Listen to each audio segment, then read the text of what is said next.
আওয়ামী লীগ যেভাবে মামলা করছে আমরা সে মামলা করতে চাই না। যদি মামলা হয়ে থাকেও আমি আপনাদেরকে কথা দিচ্ছি, সমস্ত মামলা তুলে নেওয়া হবে। যত মামলা আছে আওয়ামী লীগের বিরুদ্ধে আমরা সমস্ত মামলাগুলো তুলে নেব।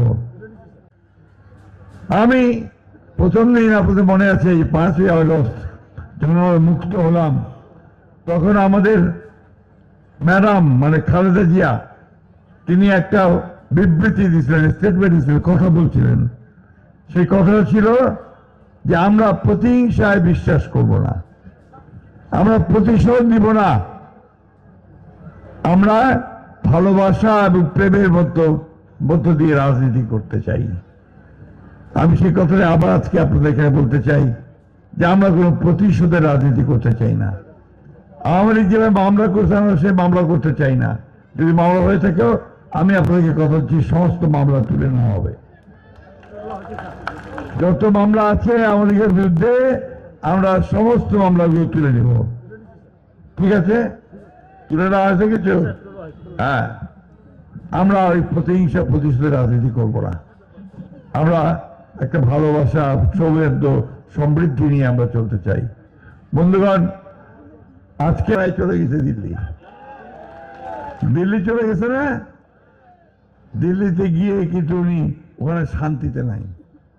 কেমন করে বাংলাদেশের মানুষের আরো অত্যাচার করবে, নির্যাতন করে ওই পরিকল্পনা করতেছে যে কি 13 তারিখে বলে লকডাউন হবে, আর তার জন্য অন্ধকারের মধ্যে এসে কয়েকটা বাস্তা পুড়ে দিচ্ছে, দিয়ে ভয় দেখাতে আছে।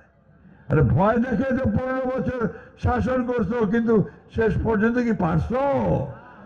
পারো নাই। আবারও বলছি, শেখ হাসিনাকে বলতে চাই, আর ওইসব পাগলামি করেন না। ওই অত্যাচার নির্যাতন করে অতীতে শাসন করতে পারেননি, সামনে ভয় দেখায় শাসন করতে পারবেন না। বরঞ্চ বাংলাদেশের জনগণের সামনে 2 হাত তুলে মাপ চান, বলেন যে যা করছি ভুল করছি, ছেলেগুলোকে গুলি করে মারছি, ভুল করেছি, আমাকে আপনারা মাফ করে দিবেন। কেউ বাদ যায়নি ভাই। এই যে ছোট্ট ছোট্ট বাচ্চা, নারী, ছেলেরা আমাদের, তাদেরকে গুলি করে পাখির মতো গুলি করে মারছে। একটা বাচ্চা মেয়ে, সে জানলা ধরে আসছে, দেখতে গেছে, মিছিল দেখতে গেছে, ওকেও গুলি করে মারছে। এই সহিংসতা সে করছে। তারপরে আমরা বলতে চাই যে আমরা সেই প্রতিশোধের রাজনীতি করতে চাই না, আমরা শান্তির রাজনীতি করতে চাই। আমরা শান্তি দেখতে চাই বাংলাদেশে। বাংলাদেশে আর অশান্তি চাই না।